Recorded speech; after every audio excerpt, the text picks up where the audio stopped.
తెలంగాణ అన్నదాతలందరూ రైతు భరోసా కోసం అయితే ఎదురు చూస్తున్నారు. యాసంగి సీజన్కు సంబంధించినటువంటి రైతు భరోసానైతే ఈ నెల 25 నుంచి వెళ్ళి అకౌంట్లలో జమ చేస్తారు అనేటువంటి ఒక వార్తనైతే మనకు రావడం జరిగింది కదా. అయితే 25 నాడైతే అన్నదాతల అకౌంట్లోనైతే నగదు జమ కాదు. అదేవిధంగా కొత్తగా ఎవరైనా అప్లై చేసుకున్నటువంటి రైతు భరోసా కోసం అప్లై చేసుకున్నటువంటి వారికి కూడా రైతు భరోసా వస్తుందా రాదా అనేటువంటి విషయం పైన అయితే మనకు రాష్ట్ర ప్రభుత్వం క్లారిటీని అయితే ఇవ్వలేదు.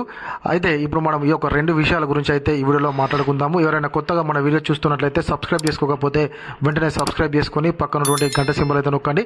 అయితే మొదటగా ఏంటంటే ఈ నెల 25 నుంచి వెళ్ళి పక్కాగా యాసంగి సీజన్కు సంబంధించినటువంటి రైతు భరోసాను అయితే అకౌంట్లో జమ అవుతుందని చెప్పేసి మనకు గత వారం నుంచి అయితే వార్తలు వస్తున్నది, మనందరం చూస్తున్నాం కదా.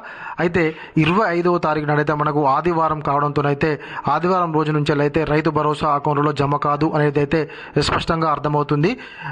26వ తారీఖు నుంచి అయితే అకౌంట్లలో రైతు భరోసా కింద ఇచ్చేటువంటి 6,000 రూపాయల నగదు ఎకరానికి అయితే అకౌంట్లో జమ అయ్యేటువంటి అవకాశం అయితే కనిపిస్తుంది.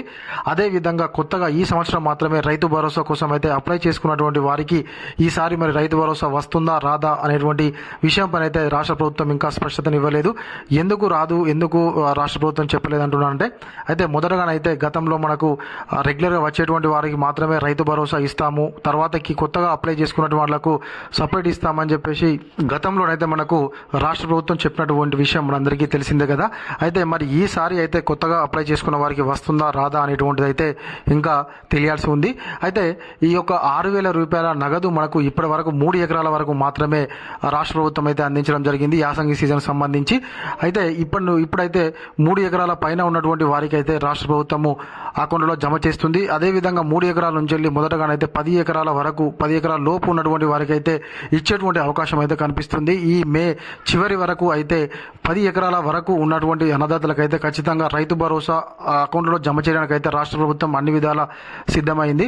అదేవిధంగా ఖరీఫ్ సీజన్ కూడా మనకైతే మొదలవుతుంది. ఆల్రెడీ రోహిణి కార్తెన అయితే రావడం జరిగింది. మరి యాసంగి సీజన్కు సంబంధించినటువంటి అమౌంట్ ఇప్పుడు ఇస్తే మరి వానాకాలం ఖరీఫ్ సీజన్కు సంబంధించినటువంటి రైతు భరోసా ఎప్పుడు ఇస్తారు, అసలు వానాకాలం రైతు భరోసా ఇస్తారా ఇవ్వరా అనేటువంటిది అయితే అన్నదాతల్లో ఒక ఆందోళన అయితే కలుగుతుంది. ఖచ్చితంగా వానాకాలం సీజన్కు సంబంధించినటువంటి రైతు భరోసానైతే జూన్లోనైతే వేయాలని అన్నదాతలు కోరుకుంటున్నారు. అయితే జూన్లోనే, ఎందుకంటే మనకు జూన్లోనైతే తప్పకుండా పంటలకు సంబంధించినటువంటి అన్ని పనులను అయితే అన్నదాతలు మొదలు పెట్టుకుంటారు. కాబట్టి రైతు భరోసా అంటే మనకు ఏదైతే పంట సాగు చేస్తున్నటువంటి సందర్భంలో మొదటగా ఇస్తే మనకు విత్తనాలు కానీ లేకుంటే ఇతరత్ర అవసరాలకు యూజ్ అవుతాయి. కాబట్టి రైతు భరోసా మెయిన్ కాన్సెప్టే అది. అందుకోసం అని చెప్పేసి జూన్లోనైతే ఇస్తే బాగుంటుందని చెప్పేసి అన్నదాతలు అయితే రాష్ట్ర ప్రభుత్వాన్ని కోరుకుంటున్నారు. మరి ప్రభుత్వం ఏ విధంగా స్పందిస్తుందో దీనిపైన అయితే ఎదురు చూడాలి. యాసంగి సీజన్కి సంబంధించినటువంటి అమౌంట్ మాత్రం తప్పకుండా మే నెల చివరి వరకు అయితే అన్నదాతలకు అయితే పడుతుంది అని చెప్పేసి అయితే ఒక క్లియర్గా అయితే వార్తలు రావడం జరుగుతుంది. ఇది ఇలాంటి మన వీడియో. ఈ వీడియో కనుక మీకు నచ్చినట్లయితే ఖచ్చితంగా ఒక లైక్ చేయండి, కామెంట్ చేయండి. ఇంకా ఎవరైనా కొత్తగా మన వీడియో చూస్తున్నట్లయితే సబ్స్క్రైబ్ చేసుకోకపోతే వెంటనే సబ్స్క్రైబ్ చేసుకొని పక్కనటువంటి గంట సింబల్ అయితే నొక్కండి. Thank you.